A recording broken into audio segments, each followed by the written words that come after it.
नमस्कार, news room live में आपका बहुत बहुत स्वागत है और मैं हूं आपके साथ शीतल शर्मा। मेरे साथ मेरे सहयोगी रूपाली शर्मा। अगले 45 मिनट तक न्यूज रूम लाइव में हम बात करेंगे अलग अलग और विभिन्न विभिन्न खबरों की, देश से लेकर विदेश तक हर खबर को आपके सामने रखेंगे और विस्तार से उस पर जानकारी भी देंगे और बताएंगे कि उनका निष्कर्ष क्या है, उनका कंक्लूजन क्या है। और खास तौर पर भारत में इस वक्त जो संवैधानिक संस्थाओं को लेकर चर्चा हो रही है या राजनीति हो रही है, उसको लेकर क्या, उसके क्या परिणाम आने वाले दिनों में देखे जा सकते हैं या ये कितना उचित है, इस तमाम चीज़ों को लेकर, साथ ही साथ विदेश से आया हुआ भारत में संकट यानी टैरिफ को लेकर या डोनाल्ड ट्रंप की हर नई सुबह के साथ हर नया टैरिफ को लेकर बयान या कोई भी बयानबाजी, उन तमाम विषयों पर बातचीत करेंगे। लेकिन उसके लिए आपको हमारे साथ बने रहना पड़ेगा। शुरुआत मुख्य हेडलाइंस के साथ और आज की पहली बड़ी खबर जो आपको हम बताने वाले हैं वो ये रहेगी, क्योंकि आज पूरे देश में एसआईआर के मुद्दे को लेकर या बाकी मुद्दे को लेकर चर्चा हो रही है। आज 16वां दिन है संसद सत्र का, मानसून सत्र का। क्या आज भी हंगामे की भेंट चढ़ेगा या फिर आज कार्रवाई देखने को मिलेगी? तो वहीं उत्तर प्रदेश की अगर बात की जाए तो आपको बता दें कि विधानसभा के मानसून सत्र की जो है वो शुरुआत होने वाली है। कुल 4 दिन तक ये चलने वाला है। तो इसमें क्या कुछ खास रहेगा, किन मुद्दों को लेकर बहसबाजी होगी, इन सभी पर बातचीत करेंगे। आज तक आपने सुना होगा इसके गहने चोरी हो गए, इसके मोबाइल चोरी हो गए, लेकिन भारत में पहली बार इतने बड़े लेवल पर यह कहा जा रहा है कि भाई वोट चोरी हो गए। इलेक्शन कमीशन ने वोट चोरी किए हैं। भारतीय जनता पार्टी से मिलकर यह पूरी प्रक्रिया हो रही है और ये किसी और ने नहीं बल्कि विपक्ष ने इल्जाम लगाए। राहुल गांधी ने खुलकर इस पर प्रोफेसर बनकर उनने अपनी प्रोजेक्शन रखी और कहा कि ये देखिए आंकड़ा, महाराष्ट्र, साथ ही साथ हरियाणा चुनाव और कर्नाटक चुनाव और साथ ही साथ लोकसभा के चुनाव को लेकर भी, और अब जब बिहार के विधानसभा चुनाव होने उसको लेकर भी उन्होंने पहले ही कह दिया है। इस पर आज कांग्रेस का या पूरे विपक्ष का एक प्रोटेस्ट मार्च भी देखने को मिल सकता है। तो बिल्कुल इसके बाद बात करेंगे कुलगाम की और किश्तवाड़ की, जम्मू कश्मीर के हवाले से, जहां पर लगातार एनकाउंटर जारी है। और इस बीच कुलगाम की अगर बात की जाए तो बीते कुछ दिनों से वहां पर कॉन्टिन्यूटी में जो एनकाउंटर है वो आतंकी और सुरक्षा बलों के बीच मुठभेड़ चल रही है। इस हवाले से भी बताएंगे कि अभी तक का क्या कुछ अपडेट रहा है ग्राउंड जीरो से। अब बात उन पहाड़ों की करेंगे जिन पहाड़ों पर खूबसूरती तो होए, बड़े बड़े पेड़ हैं, ठंडी ठंडी हवाएं हैं, सूरज की चमक है, लेकिन जब वहां पर बाढ़ होती है तो एकदम से नजारा बदल जाता है। और यही दृश्य जो है वो उत्तरकाशी में देखने को मिला है, जहां पर कुछ ही दिन पहले 5 अगस्त को एक बहुत बड़ी त्रासदी हुई। वहां पर बाढ़ आई और बाढ़ की चपेट में कई सारे घर चले गए। उसका रेस्क्यू ऑपरेशन भी अभी चल रहा है। सरकार इस पर पूरी मॉनिटरिंग कर रही है। ये कहां तक पहुंचा, किस स्तर तक पहुंचा, कितने लोगों को निकाला गया, ये भी पूरी अपडेट आपको जरूर बताएंगे। तो बिल्कुल, लेकिन सबसे पहले शुरुआत करेंगे हम सांसद के मानसून सत्र की, जहां पर आपको बता दें कि आज 16वां दिन है और कई सारे बिल जो है वो पेश किए जाएंगे। तो इसमें वित्त मंत्री जो है वो बिल पेश करती हुई नजर आएंगी और लगातार संसद में हंगामा देखने को मिल रहा है। लेकिन तमाम मुद्दों की अगर बात की जाए तो पहला मुद्दा नया इनकम टैक्स बिल पेश करना है, जहां पर आज वित्त मंत्री भी पेश करती हुई नजर आएंगी। अभी तक हंगामे की वो दोनों सदन चढ़ चुके हैं, क्योंकि सदन की शुरुआत हो और शुरुआत में ही हंगामा ना हो, ये इस बार नहीं देखने को मिला है। लगातार 2.5 मिनट की कार्रवाई, 20 मिनट की कार्रवाई, 10 मिनट की कार्रवाई, यही तस्वीरें इस सेशन में सामने आई। बिल्कुल, देखिए रूपाली, ये बहुत इंपॉर्टेंट है क्योंकि आज नया इनकम टैक्स बिल भी आज वित्त मंत्री की तरफ से पेश किया जाएगा। इससे पहले न्यू टैक्स रेजिम को लेकर भी बिल पेश हुआ था और उसमें कई सारे संशोधन, कई सारे अमेंडमेंट किया था और उसमें टैक्स पेयर्स को राहत दी गई थी। ये कहा गया था कि जो टैक्स देने वाले लोग हैं उनको राहत मिलेगी और स्पष्ट तरीके से उनको समझ आएगा। लेकिन उसके बाद जो कुछ सुझाव आए, एक कमेटी बनाई गई थी जो टेम्पररी कमेटी के तौर पर काम कर रही है। उस कमेटी ने ढेरों सुझाव दिए कि इस बिल को वापस लीजिए और दूसरा बिल पेश कीजिए। 2 दिन पहले ही इस बिल को वापस लिया गया और आज ये एक और नया बिल जो है इनकम टैक्स को लेकर पेश किया जाएगा और इसमें बहुत सारे बदलाव देखने को मिल सकते हैं, अमेंड किया जा सकता है और जो इसमें नहीं रखा गया था उसमें जोड़ा जा सकता था और जो रखा गया था, जो स्पष्ट नहीं था, लोग उसे नहीं समझ पा रहे थे या जो एक्सपर्ट्स हैं वो भी नहीं समझ पाए थे, उन चीजों को बदलाव करने की बात यहां पर कही गई है। इसी को लेकर फिलहाल ये नया बिल पेश होगा, लेकिन बिल तो पेश होगा ही होगा। इसके साथ साथ सबसे इंपॉर्टेंट तस्वीर ये देखने को मिलेगी, क्या विपक्ष का रवैया बदलेगा या फिर उसी तरह का रवैया फिर से आज विपक्ष दिखाएगा। क्योंकि रूपाली, राहुल गांधी ने जैसे ही कहा है कि वोट चोरी हो रही है, एसआईआर का मुद्दा भी गर्मा गया है। कल बिहार से एक और डेवलपमेंट हुई है जहां पर बिहार के डिप्टी सीएम के 2 एपिक नंबर मिले हैं, वोटर आईडी कार्ड मिले हैं। उस पे एक पे 58 वर्ष उम्र बताई गई है और दूसरे पे 60 वर्ष बताई गई है। ये चर्चा का विषय आज हो सकता है। तो बिल्कुल जाहिर सी बात है, इस बीच जिस तरीके से विपक्ष इस बार खड़ा है सरकार के सामने, जवाब इन सभी चीज़ों को लेकर देना होगा, क्योंकि जब ये एसआईआर का मुद्दा उठा, वोटर लिस्ट को दोबारा से एक बार फिर जो है वो निकालने की बात कही गई, कई बड़े नाम ऐसे जो है वो घपले में पाए गए और बहुत से ऐसे नाम थे जो लोग अभी भी जिंदा है, उन्हें डेड डिक्लेयर कर दिया गया था। तो ये ओवरऑल कहीं ना कहीं जब सिनेरियो सामने आया है तो जाहिर सी बात है हंगामा होना जाहिर है। और हम चाहते हैं कि ये जो एसओपी हमने तैयार करी है, ये राज्य सरकारें इसको गंभीरता के साथ लागू करें। हम राज्य सरकारों के साथ मिलकर इस दिशा में प्रोजेक्ट एलिफेंट के लिए कार्य कर रहे हैं। क्वेश्चन नंबर 302, माननीय मंत्री जी।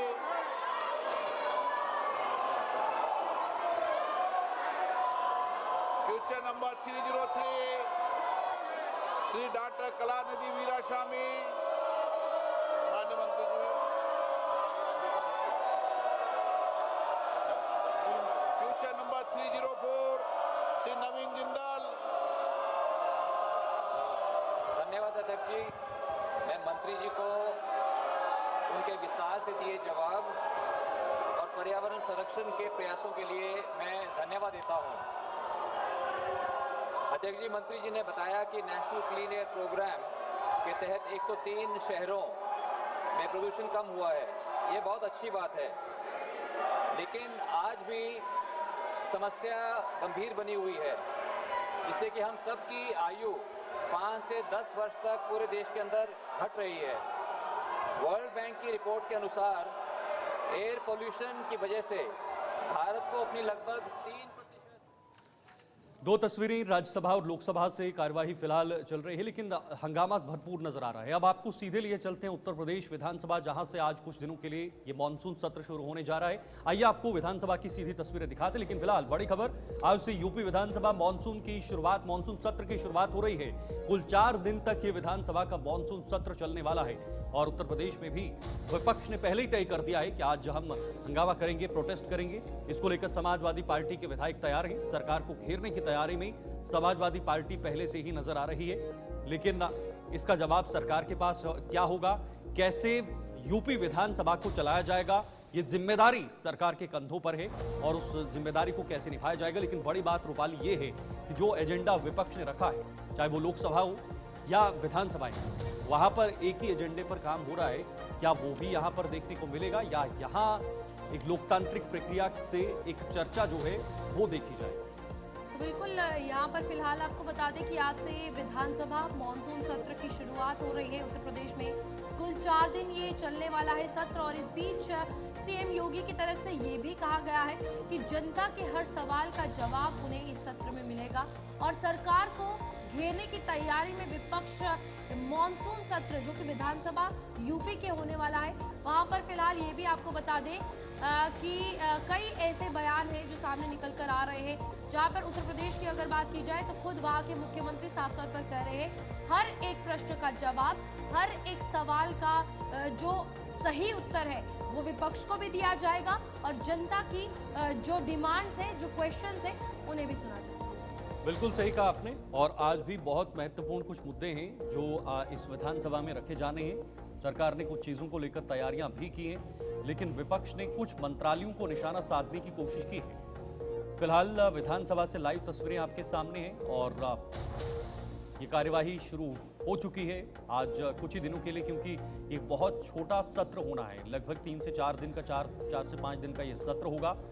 इस सत्र में उत्तर प्रदेश विधानसभा या उत्तर प्रदेश सरकार चाहेगी कि ज्यादा से ज्यादा विधेयकों को रखा जाए या जो भी कार्रवाई वहां पर होती है, लेकिन विपक्ष उसमें कितना अहम रोल अदा करती है, क्योंकि विधानसभा के अध्यक्ष ने पहले ही ये कहा है, अनुरोध किया है विपक्षी दलों से कि भाई आप हमारा सहयोग कीजिए, आपका सहयोग हमारे लिए जरूरी है। क्योंकि जो भी सदस्य विधानसभा के पटल पर होता है वो चुना हुआ सदस्य होता है। पक्ष और विपक्ष को छोड़कर वो अपने अपने क्षेत्रों को लेकर बातचीत करता है। तो फिलहाल आप देख लीजिएगा ये तस्वीरें आपके सामने। क्या चलाइए मधुशाला, हम चलाएंगे पीडीए पाठशाला। ये पीडीए का जो फॉर्मूला अखिलेश यादव ने उत्तर प्रदेश में रखा है, जिसका फायदा रूपाली लोकसभा के चुनाव में भरपूर उठाया भी गया है और अब उन्हीं पट्टियों को लेकर अब यहाँ पर कहा जा रहा है कि पीडीए पाठशाला हम चलाएंगे, क्योंकि कुछ दिन पहले स्कूलों में पीडीए का मंत्र भी दिया गया था, उसको लेकर पढ़ाया गया था। तो बिल्कुल यहाँ पर फिलहाल आपको बता दें कि मॉनसून सत्र का पहला दिन है और सरकार को घेरने की तैयारी पूरी है। आप देखिए यहाँ पर जिस तरीके से शीतल ने भी बताया कि सपा जो है वो तैयार है अपने मुद्दों को लेकर सरकार का घेराव करने के लिए, और योगी आदित्यनाथ यहाँ पर कई सारे बयान जो है वो देते हुए नजर आ रहे हैं। कह रहे हैं कि समाजवादी पार्टी हर जगह अराजकता करती है। इस बीच लोकतंत्र की अलग अलग छोर है। ये तमाम चीजें जो है सीएम योगी आदित्यनाथ की तरफ से कही जा रही है। सुनिए क्या कुछ तस्वीरें लाइव सामने।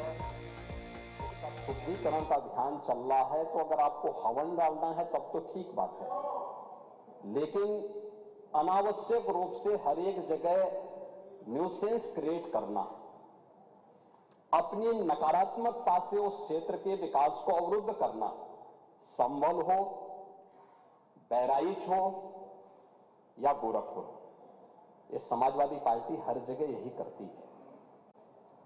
गोरखपुर के विरासत गलियारे के बारे में पंडित जी आप इतने वरिष्ठ हैं,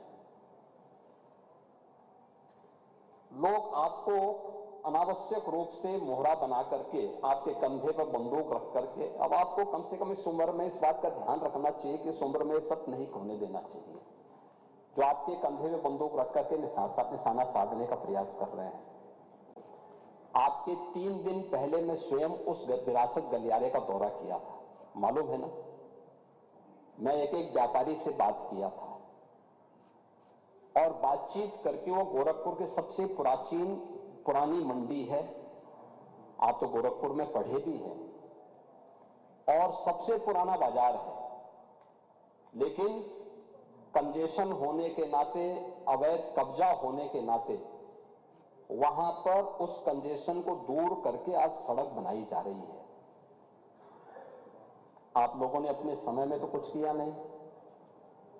वहां के मासूम बच्चे दम तोड़ते थे बीमारी से, इंसेफ्लाइटिस से 700 से लेकर 1500 बच्चों की प्रतिवर्ष मौत होती थी। आप विधानसभा के भी और सिद्धार्थनगर जनपद के भी सैकड़ों बच्चे मरते थे। कभी आप लोग कुछ नहीं किए, विकास के लिए आप लोग कुछ नहीं किए। अपने समय में विकास का आपका कोई एजेंडा नहीं था। और अगर भारतीय जनता पार्टी की सरकार, एनडीए की ये सरकार विकास कराना चाहती है तो आपको इसमें भी बुरा लगता है।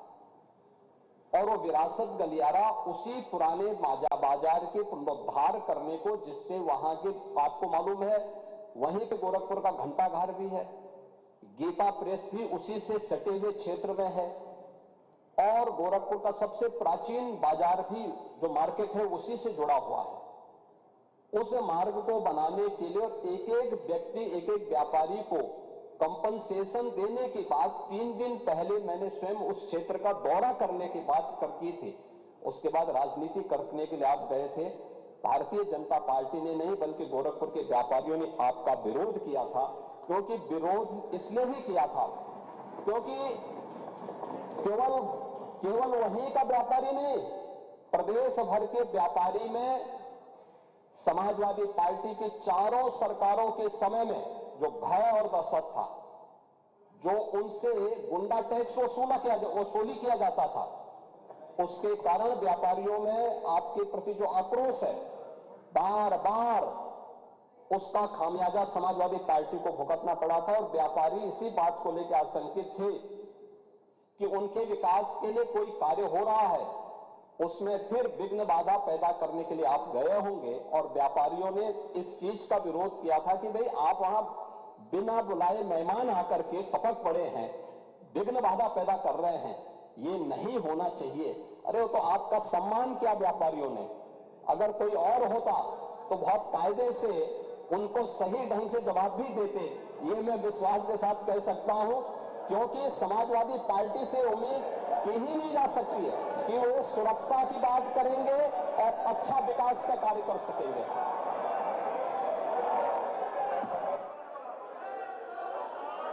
हो गया समाधान? हो गया नहीं हुआ? समाधान हो गया कि नहीं हो गया? बैठे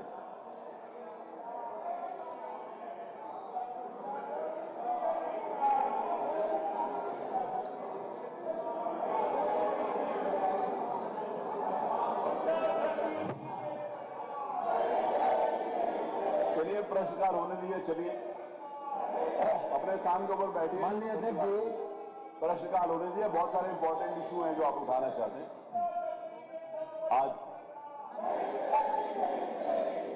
माननीय अध्यक्ष जी, माननीय नेता प्रतिपक्ष ने एक बात उठाई, माननीय मुख्यमंत्री जी ने उसका समुचित जवाब दे दिया। फिर अभी इसकी क्या आवश्यकता है माननीय, इसकी क्या आवश्यकता है? नहीं, मेरी बात सुनो। पूरी बात जो माननीय नेता प्रतिपक्ष ने उठाई थी उसका जवाब दे दिया गया सदन में। नेता प्रतिपक्ष का अपना सम्मान है और उसका सम्मान रखा गया माननीय, उसके बाद इसकी क्या जरूरत है? देखिए, ये विषय ये है कि आप लोग दो विषय है। माननीय नेता प्रतिपक्ष ने कहा, मेरा निवेदन, माननीय नेता प्रतिपक्ष ने दो बातें कही हैं। माननीय नेता प्रतिपक्ष, आपने दो बातें कही हैं। आपने दो बातें कही हैं। पहली बात तो आपने ये कहा कि जिन्होंने आपका विरोध किया वो भारतीय जनता पार्टी के कार्यकर्ता नहीं थे। आपने खुद इस बात को बोला। माननीय नेता प्रतिपक्ष ने स्वयं इस बात को कहा कि जो विरोध कर रहे थे वो बीजेपी के लोग नहीं थे। आपने स्वयं बोला। तो इसका मतलब जो मुख्यमंत्री जी ने कहा कि वो व्यापारी थे जिनके उसमें गए तो उन्होंने विरोध किया। दूसरी बात आपने ये कि आपके जाने का मन नहीं था, आपको ऊपर से कहा गया था जाने के लिए, ये भी आपने कही। तो दोनों विषय जब आपसे संबंधित नहीं है तो मेरा आपसे निवेदन है कि आप चलो, अब आगे महत्वपूर्ण विषय है। अगर आप समझते हो कि आगे महत्वपूर्ण विषय लिए जाए तो आगे बढ़ाएं। अगर आपका मन है कि नहीं चर्चा करनी तो आपका मन है।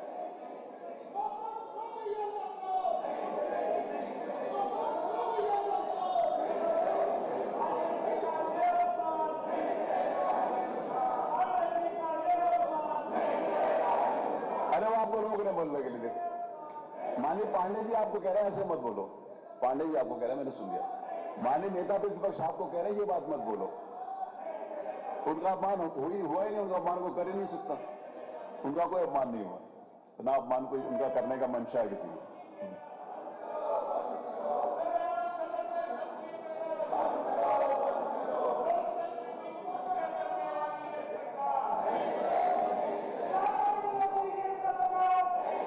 चलो हो गया बात आपका आ गया विषय आगे। चलिए अब आगे प्रश्नकाल लें, प्रश्नकाल चलें।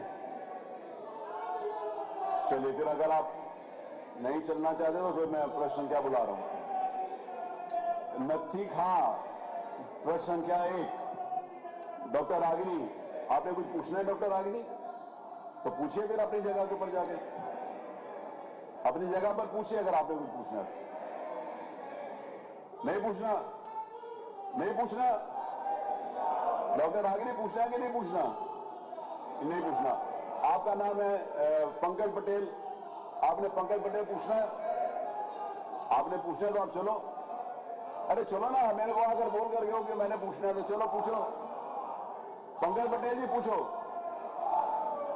डॉक्टर आर के वर्मा, डॉक्टर आर के वर्मा ने कहा था कि वो भी इस विषय के ऊपर प्रश्न पूछना चाहते हैं। तो मैंने उनको कहा था कि मैं आपको भी अवसर दूंगा। तो डॉक्टर आर के वर्मा, डॉक्टर आर के वर्मा, डॉक्टर आर के वर्मा, आपने पूछना तो पूछो। आपने कहा था कि आप पूछना चाहते हो।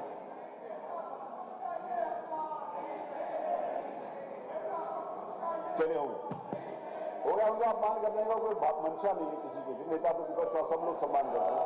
आइए चलिए, आइए प्लीज आइए। कमाल भाई चलो, चलिए प्लीज। माननीय नेता प्रतिपक्ष, बहुत सारे, अगर यही एक विषय है, अगर यही एक विषय आज की तारीख में प्रदेश में, तो इसी को लेकर खत्म कर देते हैं। अगर दूसरे विषय हैं उनको ले जाने दीजिए।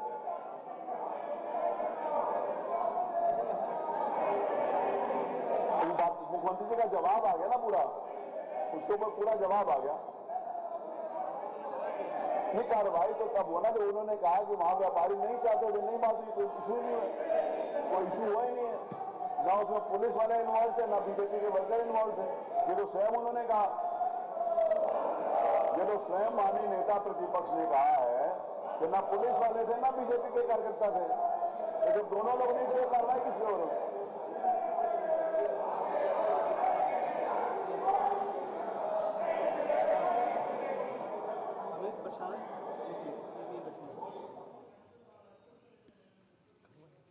तो बिल्कुल यहाँ पर आपने देखा कि मॉनसून सत्र जो है वो किस तरीके से यहाँ पर विपक्ष आड़े हाथों खड़ा है और इस बीच सरकार भी जवाब देने को तैयार है, जहाँ पर तमाम मुद्दों को लेकर बातचीत हो रही है।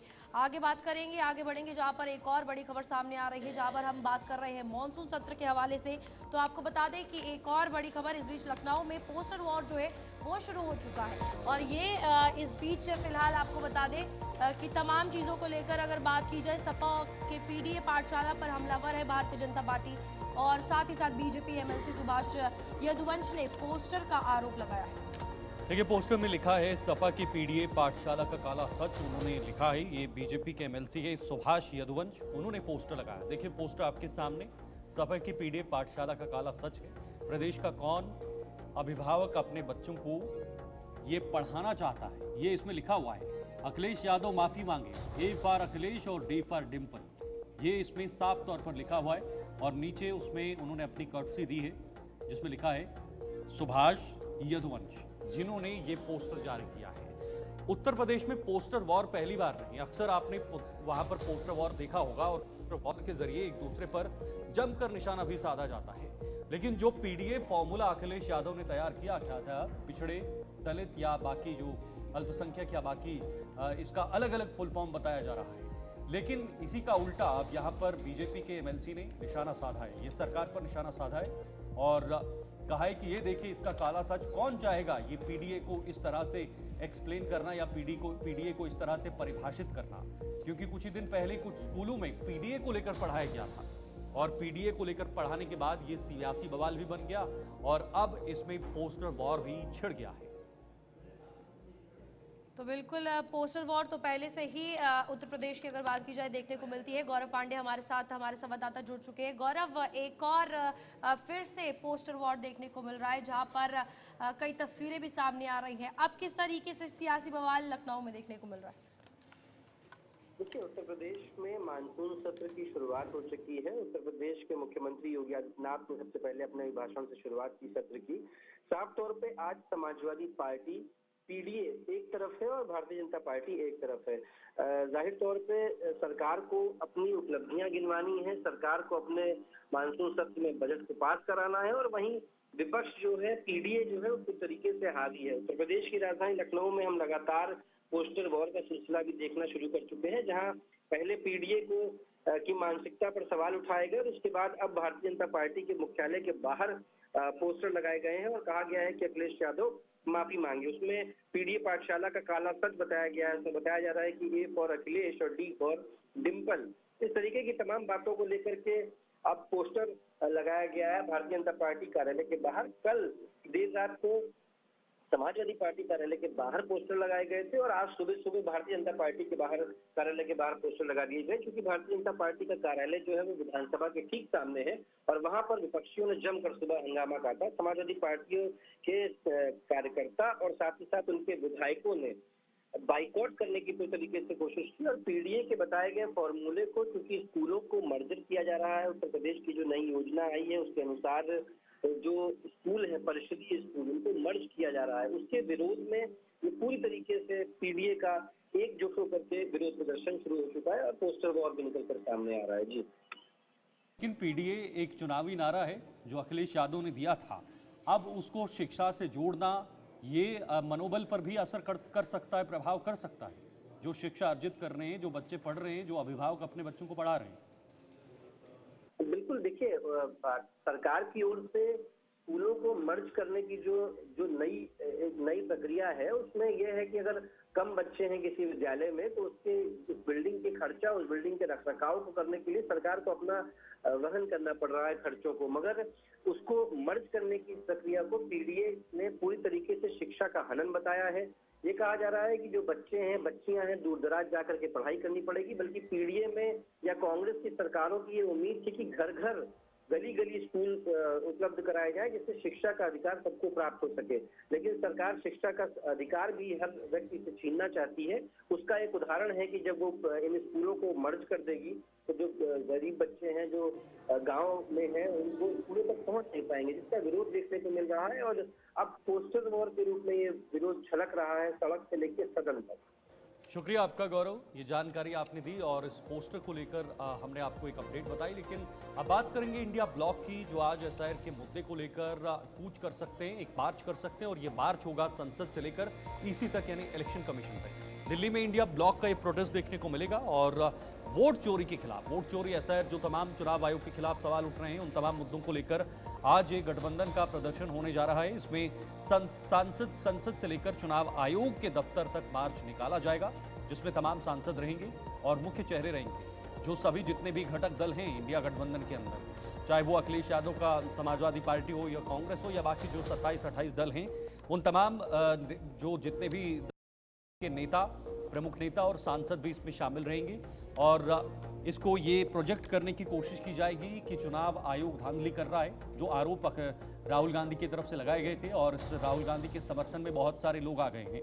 लेकिन दूसरा पहलू इसका ये भी है कि राहुल गांधी के उन आरोपों पर अब इलेक्शन कमीशन ने, हरियाणा इलेक्शन कमीशन और कर्नाटक इलेक्शन कमीशन ने नोटिस जारी किया है और कहा है कि आप जल्द से जल्द जवाब दीजिए, आप तर्क रखिए, तथ्य रखिए, सबूत रखिए और ये बताइए कि सोर्स क्या है आपके पास जिस आधार पर आपने आरोप लगाए हैं। रूपाल, तो बिल्कुल यहाँ पर फिलहाल आपको बता दें कि बिहार में भी एसआईआर के मुद्दे पर ये जो सियासी लड़ाई जारी है, इसको लेकर अब ये बवाल आगे आगे बढ़ता हुआ नजर आ रहा है, क्योंकि जो चुनाव पास आ रहे हैं इसकी हवा दिल्ली तक पहुंच चुकी है। और इस बीच दिल्ली में अब इंडिया ब्लॉक का प्रोटेस्ट मार्च है और वोटर लिस्ट रिवीजन के मुद्दे पर यह सियासी लड़ाई आज सड़कों पर उतरेगी। और सुबह इंडिया ब्लॉक के सांसद राहुल गांधी की अगुवाई में विपक्ष के नेता प्रोटेस्ट मार्च निकालने जा रहे हैं, आगे बढ़ेंगे, जहां पर फतेहपुर में जबरदस्त बवाल देखने को मिल रहा है। पूजा करने की जिद पर हिंदू संगठन अड़े हुए हैं, इस चीज को लेकर यह बवाल हो रहा है। बैरिकेडिंग तोड़कर भीड़ अंदर दाखिल हो चुकी है, तो काफी ज्यादा हंगामा और विवाद देखने को। देखिए, इस वक्त की बहुत बड़ी खबर इस वक्त फतेहपुर से आ रही है, जहां पर जबरदस्त बवाल देखने को मिला है, घमासान देखने को मिला है और ये कुछ और नहीं बल्कि पूजा को लेकर है, मकबरे को लेकर का मामला है। पूजा करने की जिद पर वहां पर हिंदू संगठन अड़े हैं और बहुत सारा एक बड़ा ग्रुप वहां पर पहुंचा, बैरिकेडिंग तोड़कर अंदर घुस गया है। मंदिर तोड़कर मकबरा बनाने का आरोप वहां पर लगा हुआ है। जो पूरा इलाका है, जो स्थल है, ये फतेहपुर से तस्वीरें भी दिखाएंगे आपको थोड़ी देर बाद। लेकिन एक धार्मिक स्थल को लेकर इस वक्त जो तनातनी है वो गर्मा गई है, वो लगातार इस वक्त देखने को मिल रही है। तस्वीरें आपके सामने आ चुकी हैं, आप इनमें साफ तौर पर देख सकते हैं कितने सारे लोग एक साथ संगठन में वहां पर पहुंचे हुए, संगठित ये पहुंचे हुए और अपने हाथों में भगवा झंडे लिए या अपने धर्म से जुड़े जो भी निशानियां होती, जो सिंबल्स होते हैं, उनको लेकर वहां पर पहुंचे हुए हैं। और ये कहा जा रहा है कि जो बैरिकेडिंग लगी हुई थी उसे तोड़कर वहां पर ये लोग अंदर घुसे हुए हैं और मामला जो है वो धार्मिक स्थल से जुड़ा हुआ है। आरोप है कि एक मंदिर को तोड़कर वहां पर मकबरा बनाया गया है। उसके बाद हिंदू संगठनों में रोष नजर आ रहा है और इन हिंदू संगठनों ने वहां पर जोरदार प्रदर्शन की है।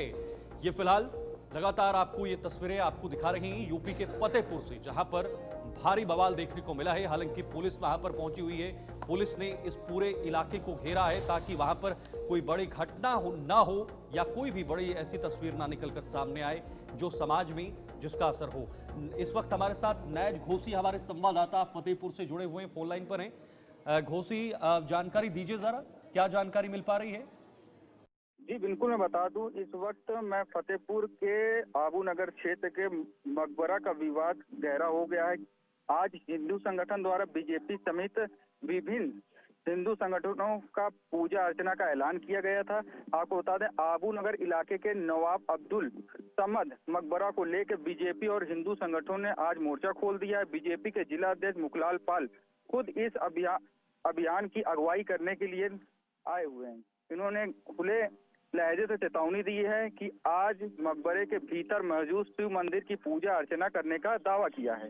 हिंदू संगठनों ने माने तो मकबरे के भीतर शिवलिंग मौजूद है। मकबरे के में मौजूद मजार के बरामदे पर शिवलिंग मौजूद है। आज उनकी पूजा अर्चना की जा रही है। बताइए, ये मामला शुरू कहां से हुआ और कब से हुआ? क्या पहले भी इस बारे में कोई बातचीत या कोई आवाज उठी हुई है? जी आपको बिल्कुल बता दूं, 2008 में एक लोग हैं वो 2008 में पूजा करने गए थे। आपको बताना चाहता हूं कि अब हिंदू संगठनों द्वारा उनका माना गया कि ये मकबरा नहीं है, शिव मंदिर था। अब मुसलमानों ने मकबरा घोषित कर दिया है। क्या कोई दावा हिंदू संगठन की तरफ से किया जा रहा है? कोई दावा है, कोई तर्क दिया जा रहा है? मुखलाल पाल द्वारा खुद अभियान की अगुवाई की गई है। इसमें पूजा अर्चना के लिए आज भीड़ एकत्रित होकर झंडा लगा के उन्होंने शिवलिंग की पूजा अर्चना की। घोसी हमारे साथ जुड़ने के लिए और ये तमाम जानकारी साझा करने के लिए तो फिलहाल घोसी हमारे साथ बने हुए थे, जिन्होंने फतेहपुर को लेकर जानकारी दी। अगली अपडेट जो भी होगी हम आप तक जरूर पहुंचाएंगे, लेकिन अब आगे बढ़ेंगे। अब एक और बड़ी खबर आपको बताने की कोशिश करेंगे और ये पीएम मोदी ने आज पौधारोपण किया है। पीएम ने सिंदूर का पौधा लगाया है और पौधारोपण करके एक बार फिर से प्रधानमंत्री ने पूरे देश को एक पॉजिटिव और सकारात्मक संदेश पर्यावरण को बचाने के लिए दिया हुआ है। तो बिल्कुल यहाँ पर आपको बता दें कि प्रधानमंत्री नरेंद्र मोदी पौधारोपण कर रहे थे। इस बीच दिल्ली में ये बाबा खड़क सिंह मार्ग पर सांसदों के लिए जो 184 नवनिर्मित है उनके लिए आपको बता दें उद्घाटन भी किया फ्लैटों का, और उन्हीं फ्लैट्स के साथ साथ सिंदूर का पेड़ जो है वो लगाया गया, पौधा लगाया गया। और ये तस्वीर वहाँ से कुछ देर पहले सामने आई जहाँ पर प्रधानमंत्री नरेंद्र मोदी, आप देखिए स्क्रीन पर, पौधारोपण करता हुए नजर आ रहे हैं। और ये तस्वीर दिल्ली की है आज, जहां पर दिल्ली में प्रधानमंत्री नरेंद्र मोदी ने बाबा खड़क सिंह मार्ग पर ये पौधारोपण किया है। बिल्कुल, देखिए उनके साथ ऊर्जा मंत्री भी शामिल हैं, हरियाणा के पूर्व मुख्यमंत्री मनोहर लाल, और उनके साथ साथ किरण रिजिजू जो संसदीय कार्य मंत्री हैं वो भी शामिल रहे। और साथ ही साथ एक पहले तो सांसदों के जो फ्लैट्स हैं उनका उद्घाटन किया और उसके बाद उन्होंने वहां पर पौधा लगाकर एक संदेश भी दिया। हालांकि पहले ही ये सरकार की तरफ से मुहिम चल रही है पूरे देश के अंदर, एक पेड़ मां के नाम, और इस मुहिम के जरिए कई सारे वहां पर पेड़ जो हैं वो लगाए गए।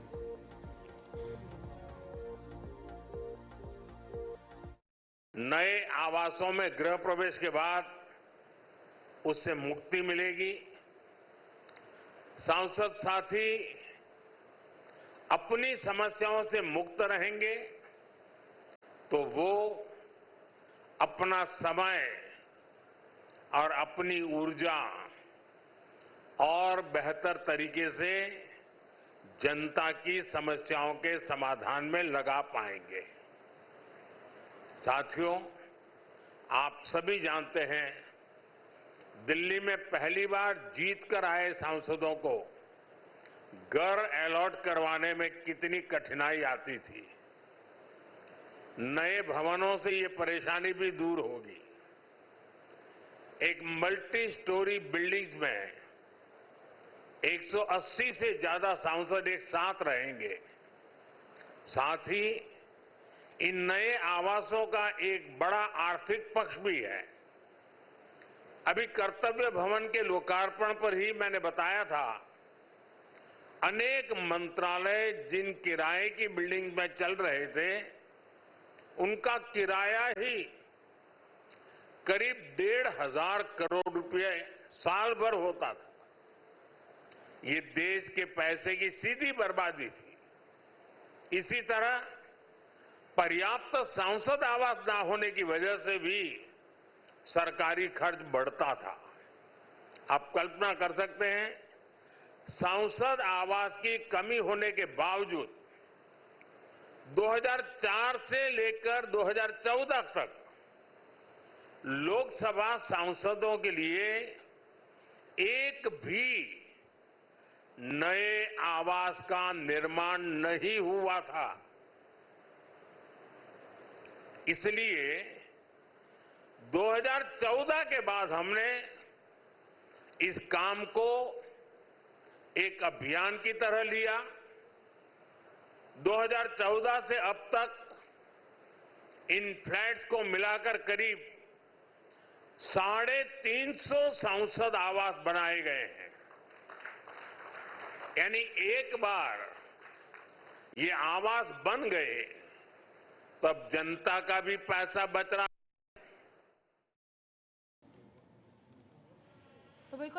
बढ़ेंगे, बात करेंगे हरियाणा के हवाले से, जहां पर आपको बता दें कि सीएम नायब सिंह सैनी एक जरूरी बैठक करने वाले हैं और इसे अपडेट फिलहाल सामने आ रहा है, जहां पर आपको बता दें हाई पावर परचेज और high power work purchase committee की ये बैठक होने जा रही है। इस बीच ये काफी अहम बताई जा रही है और इस बैठक को लेकर अगर बात की जाए, मुख्यमंत्री नायब सिंह सैनी वहां पर मौजूद होंगे, उनकी अध्यक्षता में ये बैठक की जाएगी। देखिए, इसमें अन्य कार्यक्रमों में भी सीएम आज शिरकत करने वाले हैं। फिलहाल शाम 6 बजे मोहाली जाएंगे मुख्यमंत्री नायब सिंह सैनी। उसके बाद स्वामी संपूर्णानंद ब्रह्मचारी के यहाँ भी मुख्यमंत्री जाएंगे और करीब 8:30 बजे के आसपास सेक्रेटरी पहुंचेंगे मुख्यमंत्री आवास और मुख्यमंत्री के प्रिंसिपल सेक्रेटरी भी उनके साथ मौजूद रहेंगे। तो आज कुछ कार्यक्रम हैं जो निर्धारित किए गए हैं। ये सभी कार्यक्रम ऑफिशियल हैं, आधिकारिक तौर पर हैं। इनमें से एक अध्यक्षता, नायब सिंह सैनी की अध्यक्षता में एक बैठक भी होनी है और ये बैठक बहुत महत्वपूर्ण होगी, बहुत सारे मुद्दों को लेकर होगी, हरियाणा की प्रगति को लेकर होगी और हरियाणा की बेहतरी को लेकर होगी। इसके साथ साथ जो समय मैंने आपको पहले भी बताया, शाम 6 बजे के आसपास वो मोहाली जाएंगे और उसके बाद 8:30 बजे के आसपास वो मुख्यमंत्री आवास जो है वो सेक्रेटरी पहुंचेंगे। हमारे साथ संदीप गोयल हमारे संवाददाता फिलहाल इस पर जानकारी के लिए जुड़े हुए हैं। संदीप, आज के इस कार्यक्रम को लेकर थोड़ा सा टाइमलाइन बताइएगा और क्या क्या कार्यक्रम निर्धारित किए गए? 10:30 बजे एक बैठक होनी थी और उसकी अध्यक्षता जो है नायब सिंह सैनी मुख्यमंत्री कर रहे हैं और इसमें बड़े बड़े अधिकारी जो है बैठक में मौजूद हैं और मुख्यमंत्री नायब सिंह सैनी की ये जो है लगातार हम देख रहे हैं कि साल में तीसरी बैठक है जो हाई परचेजेस कमेटी की बैठक है। इसमें जो सरकार बड़े फैसले लेती है या किसानों से जो उनका जो फसल होती है उसको खरीदने और जो अन्य बड़े फैसले हों सरकार की आय को बढ़ाने या फिर कहें कि सरकार जो बड़े फैसले लेके जो चीजों को खरीदती है उसको लेकर ये कमेटी की बैठक की जाती है और इसमें भी आज इसी तरह की बैठक जो है नायब सिंह सैनी की अध्यक्षता में ये चल रही है। इसमें जो कई ऐसे बड़े अधिकारी बैठक में मौजूद है जिसमें फैसला लिया जाएगा कि आने वाले समय में मुख्यमंत्री उनको यह निर्देश देंगे कि कितना बजट सरकार का हो सकता है और कितना जो सरकारी गेहूं या कहेंगे सरकारी जो अनाज है उसको खरीदा जा सके। इसके अलावा अब जो अन्य फसलें जो किसानों की ओर से आज कहे कि अब आने वाले समय में गन्ना की जो फसलें हैं वो अब जो है उपज कर तैयार होंगी और उसके बाद वो जो है सरकारी मिलों तक पहुंचेंगी, ऐसे में उन पर भी जो है सरकार का फोकस हो सकता है। तो इसको लेकर ये हाई परचेज कमेटी की जो बैठक है वो चल रही है। इसके अलावा 6:30 बजे एक बड़ा कार्यक्रम जो है नायब सिंह सैनी वहां पर पहुंचेंगे। उसके बाद 8:30 बजे जो है वहां पर मुख्यमंत्री पहुंचेंगे, उसमें लोगों के साथ मुलाकात करेंगे। तो पूरे दिन का जो है रूटीन मुख्यमंत्री नायब सिंह सैनी का रहने वाला है। तो इसी को लेकर आज सुबह से ही अलग अलग कार्यक्रम मुख्यमंत्री नायब सिंह सैनी के जो है देखने को मिल रहे हैं। संदीप, हम ये मान सकते हैं कि कहीं ना कहीं सीएम नायब सिंह सैनी हरियाणा का एक मुख्य स्तंभ जिसे किसान कहा जाता है उसे और सशक्त कर रही है, उसे और मजबूत कर रही है। बिल्कुल, देखिए हरियाणा सरकार लगातार अब किसानों को उन्नत करने के लिए उनकी फसलों को खरीदने और अच्छे कीमत पर फसलों को खरीदने का काम जो है सरकार कर रही है। इससे पहले भी लगातार जो है गेहूं की अगर मैं बात करूं तो सरकारी जो उठाव हुआ था उसमें सीधे तौर पर हाई परचेज कमेटी की बैठक की गई थी और साफ संदेश दिया गया था अधिकारियों की जो सरकारी खरीद है वो समय पर की जाए, किसी भी तरह की कोई समस्याएं जो है किसानों को ना देखने को मिले। ऐसे में अब जो अन्य फसलें जो है उठने वाली हैं उससे पहले ये कमेटी की बैठक की जा रही है और सरकार सीधे तौर पर किसानों को लाभ मिल सके, कोई परेशानी उनको ना हो, इसके लिए पूरी तरह से जो है सजग है और इसी को लेकर लोगों से या कहें कि अधिकारियों से भी सीधे तौर पर यह अपील की जा रही है कि सरकार किसानों को जो है उन्नत करने और उनकी फसलों को पूरी तरह से खरीदने के लिए पूरी प्लानिंग और पूरी तैयारी के साथ मैदान में है। ठीक है संदीप, बहुत बहुत शुक्रिया आपका, बहुत बहुत धन्यवाद। आपने बहुत इंपॉर्टेंट और महत्वपूर्ण जानकारी हमारे दर्शकों तक पहुंचाई। लेकिन अब बात उन एनकाउंटर्स की करेंगे जो पिछले कई दिनों से चल रहे हैं। एक तरफ कुलगाम में पिछले 10 या 11 दिन से एनकाउंटर जारी है और दूसरी तरफ किश्तवाड़ में भी एनकाउंटर चल रहा है और किश्तवाड़ में कल सुबह से ये एनकाउंटर चल रहा है जहां पर कल रुक कर दोनों तरफ से फायरिंग हो रही थी। आतंकवादी वहां पर छिपे हुए हैं, 2 आतंकी वहां पर छिपे होने की आशंका है और ये दोनों आतंकी बताए जा रहे हैं ये विदेशी आतंकवादी हैं, हाईटेक चीजों का इस्तेमाल ये कर रहे हैं। इनके पास जो वायरलेस हैं उनको ट्रेस करना बहुत मुश्किल हो जाता है, इनकी लोकेशन को ट्रेस करना बहुत मुश्किल हो रहा है और हैं भी ऊंची ऊंची पहाड़ों पर जहां पर घने जंगल भी हैं, जहां पर ऊंचे पहाड़ियां भी हैं, वहां पर सेना को पहुंचना भी मुश्किल होता है। और लेकिन उसके बाद भी जिस प्रकार से इन ऑपरेशंस को चलाया गया है वो सराहनीय है। हालांकि अभी तक सफलता नहीं मिल पाई है, खासतौर पर किश्तवाड़ में। कुलगाम की बात करें तो आज 11वां-12वां दिन है, कुलगाम के अंदर 11वां दिन है। 1 अगस्त से ऑपरेशन शुरू हुआ है और 1 अगस्त से लेकर अभी तक वहां पर 3 आतंकवादियों को ऑफिशियली मारा गया है और कुछ आतंकी वहां पर और भी छिपे हो सकते हैं। रूपाल, तो बिल्कुल यहाँ पर कुलगाम की अगर बात की जाए, देखिए 11वां दिन हो चुका है, लगातार ये एनकाउंटर जारी है।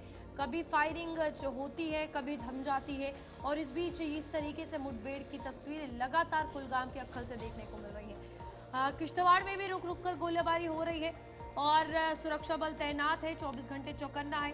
एक तरफ अगर बात की जाए तो पूरी तलाशी अभियान जो है वो इलाके का लिया जा रहा है, एनकाउंटर चल रहा है, दिन रात सुरक्षा बल गश्त किए हुए हैं और 15 अगस्त भी नज़दीक है तो इसके चलते और सुरक्षा व्यवस्था जो है वो कड़ी कर दी गई है। आगे बढ़ेंगे जहां पर बात करेंगे उत्तराखंड के हवाले से। बिल्कुल उत्तरकाशी की बात होगी जहां पर रेस्क्यू ऑपरेशन जारी है। सरकार एक के बाद एक जो अभियान है वो तेजी से कर रही है। उत्तरकाशी के धराली में ये रेस्क्यू अभियान जारी है। 1200 से अधिक लोगों को रेस्क्यू किया गया है। लिमची गाड़ का बेरी ब्रिज आपको बता दें कि आने जाने के लिए अब खोल दिया गया। बिल्कुल सही कहा आपने। फिलहाल ये ब्रिज खोल दिया है, लेकिन ये ब्रिज खोलने के बाद वहां पर जो आगे की प्रक्रिया है वो कहां तक पहुंची, उसका सबसे बड़ा सवाल ये है कि जो संसाधन वहां पर पहुंचाए जाने थे, जो उपकरण वहां पर पहुंचाए जाने थे, क्या उनको पहुंचाया गया है या नहीं। ये ऑपरेशन पिछले 6 दिन से चल रहा है, यानी 5 अगस्त को ये त्रासदी हुई थी और ये लोग दोपहर के 1:30 बजे के आसपास बादल फटने की वजह से हुई थी और जो मंजर देखा था वो आप सबके सामने था और सोशल मीडिया पर जमकर वो वीडियोस भी सामने आई थी जिसमें कई सारे घर बह गए थे। एक वक्त ऐसा लगा था कि ये इसमें बहुत सारे लोगों ने अपनी जानें गंवाई होंगी। हालांकि अभी तक जो सरकार ने आंकड़े दिए हैं उसमें 1000 से ज्यादा लोगों को सुरक्षित निकाला गया है और कुछ लोग जो हैं वो दबे हुए हैं, उनको वहां पर सर्च किया जा रहा है, ढूंढा जा रहा है, क्योंकि मलबा काफी ऊंचा है, मलबा काफी गहरा है वहां पर और काफी दायरे में वो फैला हुआ है। ऐसे में वहां पर उस मलबे को हटाना और उन लोगों को वहां पर सर्च करना, उनको खोजना जो वहां पर दबे हो सकते हैं। इसके अलावा कुछ बाहरी लोग भी वहां पर थे जो पर्यटक के तौर पर या यात्री के तौर पर पहुंचे हुए थे, चाहे वो महाराष्ट्र हो या केरला हो। उन सब लोगों की तलाश भी जारी है, लेकिन फिलहाल ऑपरेशन चल रहा है। सुनिए जरा कुछ लोगों का क्या कुछ कहना है। अब जो रेस्क्यू अभियान चला है, सभी लोगों ने उसमें अच्छा समन्वय किया है, कोशिश की है हर एक व्यक्ति को बाहर निकाला जाए, हर एक जो संभव सहायता है वो करी जाए। उसके तहत लगभग अभी तक 1200 से अधिक लोगों को हेली सेवा के माध्यम से रेस्क्यू किया गया और अभी भी हेली सेवा हमारी चल रही है। स्थानीय लोगों को भी निकाला गया, जो गंगोत्री धाम, हरसिल, अन्य स्थानों पर आए हुए तीर्थ यात्री थे, श्रद्धालु थे, उन सभी को निकाला गया है। बिजली वहाँ पर रिस्टोर हो गई है। आप सबको पता है कि पूरी बिजली की लाइनें पूरी तरह से क्षतिग्रस्त हो गई थी, बिजली की लाइनें चल गई हैं। टेलीफोन सुविधा वहाँ पर सुचारू हो गई है। राशन पर्याप्त मात्रा में वहाँ पहुँच गया है, कपड़े इत्यादि सभी प्रकार की व्यवस्थाएं वहाँ जो ज़रूरी हैं सहायता के रूप में वहाँ पहुँच रही हैं। 5 लाख रुपए की धनराशि का हमने फौरी तौर पर जो तत्काल सहायता होती है उस सहायता को भी जो है हमने जारी किया है कि वहाँ पर तत्काल लोगों को सहायता मिले। लगभग 107 परिवार हैं, उन सभी को जिनके मकान क्षतिग्रस्त हुए हैं, जिनके कोई लोग उसमें दिवंगत हुए हैं, उन सभी को ये सहायता हम लोग कर रहे हैं। सड़क मार्ग मंगल या बुधवार तक। अब बढ़ेंगे आगे। एक बड़ी खबर आ रही है और ये बड़ी खबर विदेश से जुड़ी है। ऑस्ट्रेलिया अब एक मान्यता देने वाला है फिलिस्तीन को और ये मान्यता क्या होगी वो आपको बताएंगे। संयुक्त राष्ट्र महासभा में फिलिस्तीन को मान्यता देगी ऑस्ट्रेलिया, क्योंकि मान्यता जब मिलेगी तो फिलिस्तीन वहां से मजबूत होगा, उसको सपोर्ट मिलेगा ऑस्ट्रेलिया के कि भाई अंतर्राष्ट्रीय स्तर पर, अंतर्राष्ट्रीय पटल पर फिलिस्तीन को मान्यता मिलेगी। फ्रांस, कनाडा, यूके के बाद ऑस्ट्रेलिया का बयान भी सामने आया है। यानी फ्रांस और कनाडा, यूके ने पहले ही ऑलरेडी ये कर लिया है और इजराइल के लिए ये बड़ा झटका हो सकता है। इजराइल पिछले कई दिनों से लगातार फिलिस्तीन या हमास या जो लगातार जो संघर्ष चल रहा है उसको लेकर ये बड़ा कदम यहाँ पर या ये बड़ा जवाब जो है वो ऑस्ट्रेलिया ने दिया है। लेकिन आगे देखना होगा कि फिलिस्तीन को जब ये मान्यता मिलेगी तो फिलिस्तीन को कितनी मजबूती मिलेगी और इसका कितना सीधा प्रभाव जो इजराइल है जिसके सपने हैं कि वो वहां पर कब्जा करे उस पर देखने को मिल सकता है। तो बिल्कुल यहाँ पर आपको बता दें कि फिलहाल फिलिस्तीन को जो ऑस्ट्रिया है वो मान्यता देगा। और इस बीच ये बड़ी खबर है जहाँ फ्रांस, कनाडा, यूके के बाद ये ऑस्ट्रेलिया का बड़ा बयान। इस बीच आसिम मुनीर की परमाणु धमकी जो है वो दी गई है। भारत को ये परमाणु हमले की धमकी यानी न्यूक्लियर अटैक की धमकी आसिम मुनीर देते हुए नजर आ रहे हैं। कह रहे हैं डूब रहे होंगे तो आधी दुनिया को भी साथ ले डूबेंगे, यानी कि अपनी हार की बात वो कबूल कर रहे हैं कि कहीं ना कहीं जब हम हारे तो दुनिया को भी अपने साथ लेके जाएंगे। पर ये नहीं जानते कि वो खुद कहाँ है और दुनिया आगे कहाँ तक बढ़ चुकी है। लेकिन रूपाली, मुझे एक वो कहावत या है या गाना है, हम तो डूबेंगे सनम तुमको भी डूब कर ले जाएंगे, डुबा कर ले जाएंगे। ये आसिम मुनीर का कहना है कि हम तो डूबेंगे ही लेकिन दुनिया को भी, आधी दुनिया को भी डुबा कर ले जाएंगे।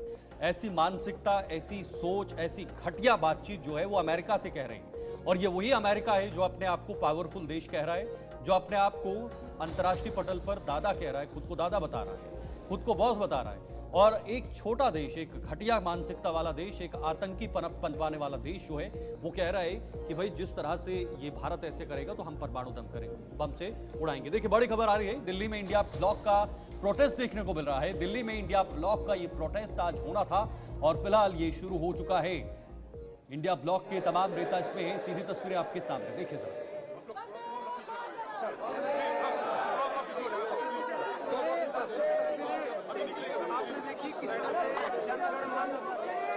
ये शुरू हो रहा है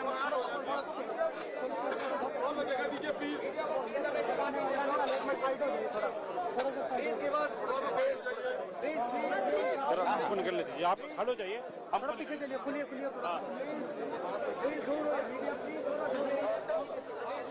तो फिलहाल एक बार फिर से जो विपक्षी दलों के सांसद हैं या विपक्षी दलों के प्रमुख हैं वो एक बार फिर से इस वक्त प्रोटेस्ट करते हुए नजर आ रहे हैं। और संसद के बाहर ये जमावड़ा आप देखकर सोचेंगे कि आखिर इंडिया ब्लॉक जो है वो किन मुद्दों को लेकर, हालांकि बिहार एसआईआर हो या चुनाव आयोग की चोरी को लेकर मामला हो, जो विपक्ष ने तंज कसा है, विपक्ष ने आरोप लगाए हैं, जिसमें राहुल गांधी प्रमुखता तौर पर उन्होंने कहा है आज राहुल गांधी और उनके नेतृत्व में इंडिया ब्लॉक ये बड़ा प्रोटेस्ट करने जा रही है।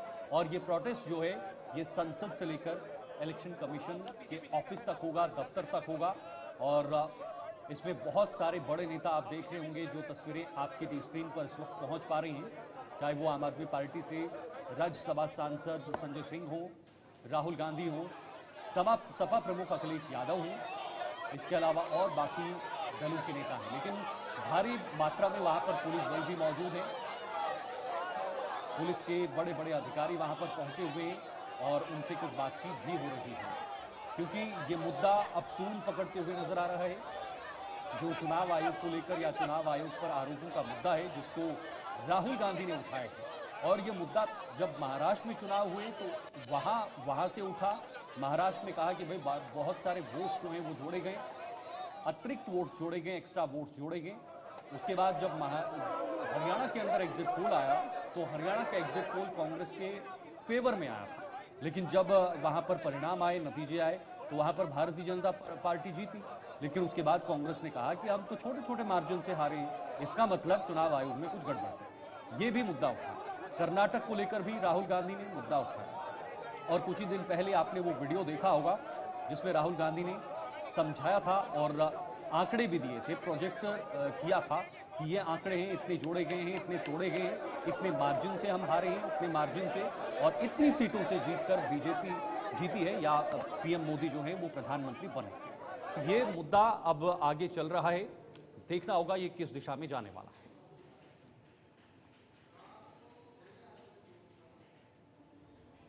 चलिए न्यूज रूम लाइव में अभी के लिए फिलहाल इतना ही। मुझे और मेरी सहयोगी को दीजिए इजाजत। नमस्कार।